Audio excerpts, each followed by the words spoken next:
Everyone thinks that teens in our world today use alcohol, tobacco, or drugs to cope with everyday struggles. You may think they do, but they don't. Welcome to the But They Don't podcast, a podcast for teens by teens. Join us as we cover substance use prevention, mental health, community conversations, and more.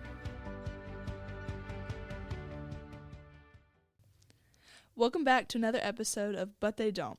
We took a little bit of a break for the holidays, but we're super excited to get back into the swing of things with the podcast. Today's episode is an important topic, fentanyl and fake pills.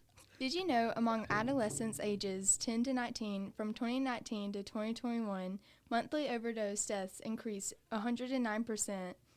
84% of those deaths involved illicitly manufactured fentanyl. So what is fentanyl? Fentanyl is a potent synthetic opioid, potent up to 50 times stronger than heroin and 100 times stronger than morphine. A few grains of sand worth can be lethal. Synthetic, not plant-based, made in a lab. Opioid, pain reliever like oxycodone, morphine, and heroin. Fentanyl is 20 times cheaper to produce than other illicit substances. It has a stronger hook to addiction, and drug dealers are lacing every drug you can imagine with the poison. Only 2 salt-sized grains of fentanyl can kill someone. Since about 2014, drug trafficking organizations have been pressing fake pills using fentanyl as the active ingredient. Why? Because it is cheap and strong, so a little goes a long way. Fentanyl pills cost almost nothing to make, so every dollar these dealers take from you goes right into their pockets. Drug dealers are business people, and they follow the money. They will find the easiest, most profitable way to supply them. As long as there is a demand for Xanax, oxycodone, and Percocet, and the like, they will find the easiest, most profitable way to supply them. Pill pressers are not pharmacists, and they don't have quality control labs.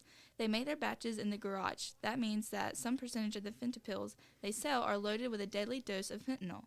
What percentage? Hard to say, but authorities estimate that there could be around 300 to 500 million fentanyls in circulation at any given time.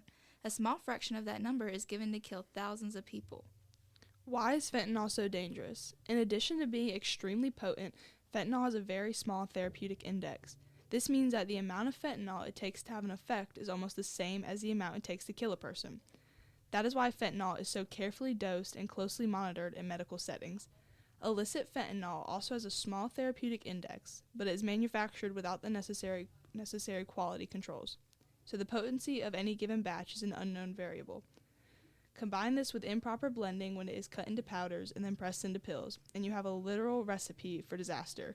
Street drugs made with a potent, sensitive raw material that is unevenly distributed within the end product.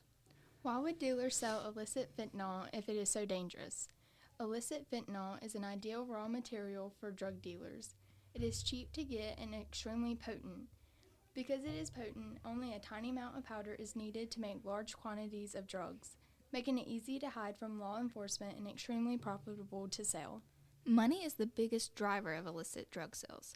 Trying to get real prescription pills from the pharmacy to the street is difficult and risky. Pressing out a fake oxy is easy and costs the maker just pennies per pill. If an oxy sells for $40 on the street, almost 100% of that goes in the dealer's pockets. Apply that math to a batch of 5,000 or 10,000 pills, and you can see there's a lot of money to be made by the dealers up and down the supply chain. The people making the pills usually sell them to other dealers, who sell them to other dealers, and so on. Many times before the deadly pills are sold to the buyer, whether the pills are made in Mexico or in the U.S., it is highly unlikely that the people making the fentanyl powder and fentanyls, or the higher-level dealers, even know that their product has killed someone. They have made their money and moved on. Buyer beware. Even a trusted friend does not know what is in the drugs they are giving you. They cannot test the dosage of their pills and have no way of backing their claim that the pills that they are offering are safe. Not all fentanyls contain a lethal dose, so many people take a fake pill, assume it was real, and then get comfortable taking another. This creates demand, especially since fentanyl is so addictive. This is another feature that dealers like dependent customers or repeat customers, and the market segment is growing. How many fake pills are out there? The exact number is impossible to calculate, but in 2023, the DEA seized more than 78.4 million fentanyl-laced fake pills and nearly 12,000 pounds of fentanyl powder. These seizures are the equivalent of more than 388 million lethal doses. In 2022, they seized 58 million pills.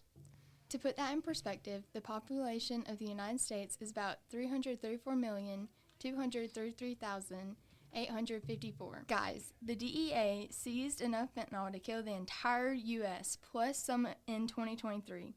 And in 2024, so far, they have seized 483,000 fentanyl pills and 244 pounds of fentanyl powder. These seizures are the equivalent to 11.2 million deadly doses. To put that into perspective, the population of South Carolina is 5,373,555. Meaning, in 29 days, the DEA has already seized enough fentanyl to kill the entire population of South Carolina. Twice was left over. Why does this matter to teens? Like we said earlier in the show, monthly overdose deaths among persons aged 10 to 19 increased 109% from 2019 to 2021. Deaths involving illicitly manufactured fentanyl increased 182%. Counterfeit pills were present in nearly 25% of deaths. Our main message: do not take any pills that you do not know where they came from. Even if you're getting them from a trusted friend, they may not know where they came from, and chances are better than not that they might contain a deadly dose of fentanyl. Something else to point out is that 2/3 of those ages, 10 to 19, who died had one or more bystander present, but most didn't provide overdose response. Our next episode will cover what to look for in an overdose and how to properly respond. But do know this: many states, including South Carolina, have Good Samaritan laws that cover someone who renders aid to an individual experiencing overdose and cooperates with first responders. According to our law enforcement partners here in South Carolina, there is no age limit on the Good Samaritan law coverage. Stay tuned for our next episode as we dive deeper into overdose response. Are you local to us in Pickens County? The Youth Leadership Academy right here in Pickens is hosting a fentanyl awareness rally on Monday, February 19th at 6 p.m. It's open to anyone, so be sure to check it out on our social medias for more information. We'll be sure to post that in the description of this week's episode. All of our links for our research will also be in the description of this week's episode. Be sure to follow us on social media: Facebook, Pickens County Youth Board, TikTok, and Instagram at WeArePCYB. We've got some fun events coming up in the spring that you'll for sure want to be a part of. Also, applications are open for the 2024 to 2025 Pickens County Youth Board. The application is now available online. Check it out at www.bhspickens.com/wearepcyb. Have a great day, guys. Thank you. I like saying that.